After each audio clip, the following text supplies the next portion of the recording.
Los sumerios nos dejaron, pues, fuentes y escritos donde se narraba que los Anunnaki, que fueron los que vinieron del cielo, bajaron del cielo en naves espaciales desde su planeta llamado Nibiru en busca de minas de oro, porque necesitaban oro para reconstruir la atmósfera de su planeta original.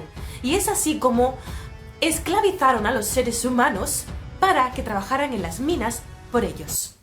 Pero no significa eso. La palabra Anunnaki procede del nombre de An, creador, Dios del cielo creador, eso sí, pero significa los noblemente sembrados. Según Zacarías y Chin, como he dicho antes, estos dioses vinieron en naves espaciales y eso está escrito en los textos sumerios, pero no dice en qué texto sumerio.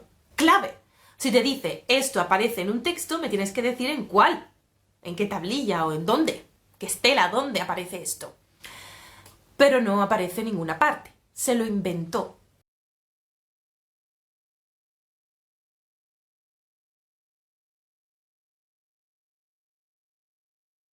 Líderes religiosos judíos, Mesías. Yeshua HaMashiach. Yohanan ben Zakkai o Hanina ben Dosa. ¿Qué pasa en Israel con esta mezcla cultural y religiosa? Pues aparece lo que se conoce como judaísmo helenístico, que viene a ser un judaísmo que tiene influencias de la cultura y la filosofía griega. Helenística también conlleva la expansión de la filosofía griega con diferentes movimientos filosóficos como el neoplatonismo. Gnóstico, gnosticismo, viene de gnosis, que significa en griego conocimiento.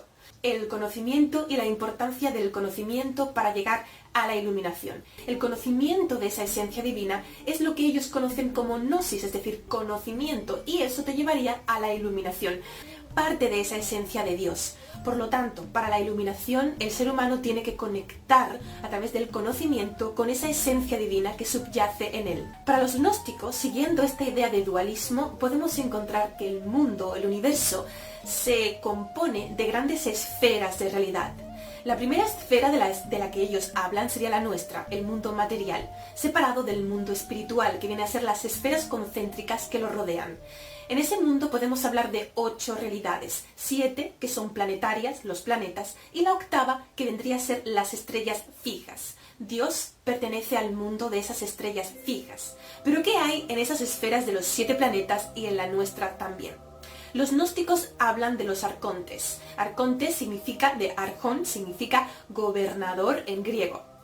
Estos son unas entidades que vendrían a ser 7, que se figuran o que tienen su trono en cada una de estas esferas y que gobiernan el mundo caótico y material. Intentan entonces separarnos a nosotros, los seres humanos, del reino de Dios. De hecho, se habla en los textos gnósticos de nuestras almas humanas que cuando mueren intentan alcanzar el reino de Dios, volver al reino de Dios al que pertenece, pero estos arcontes están ahí intentando evitarlo. Hay un líder. El líder se conoce como Demiurgo y vendría a ser el creador del reino material, de la oscuridad.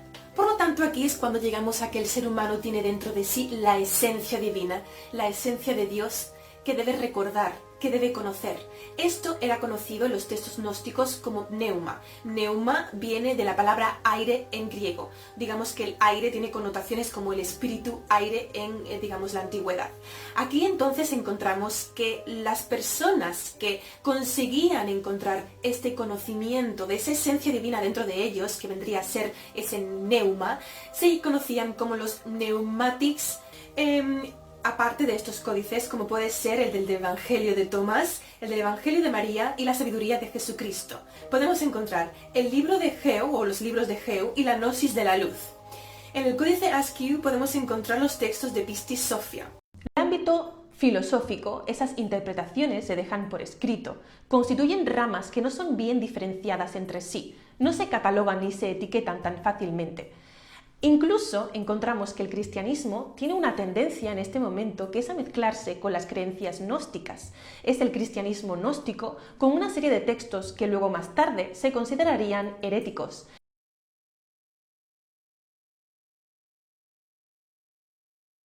Porque Nag Hammadi y es el asentamiento donde estos textos fueron descubiertos. Probablemente estos textos fueron por escrito de entre principios y finales del siglo IV después de Cristo. ¿Qué es esto de Dios psíquico? Para ello tendríamos que entender lo que decía el teólogo gnóstico Valentino en el siglo II después de Cristo. Según Valentino, solamente aquellas personas de carácter espiritual podrían alcanzar la gnosis, que vendría a ser la filosofía neoplatónica, que se pone muy de moda durante esta época en todo el Mediterráneo. Además, era normalmente profesada por paganos, aunque sí es cierto que en algunas escuelas, como por ejemplo la propia escuela de Alejandría, bajo Hipatia de Alejandría, pues había gente que estudiaba este neoplatonismo y esta influencia, ya sea cristiano o pagano.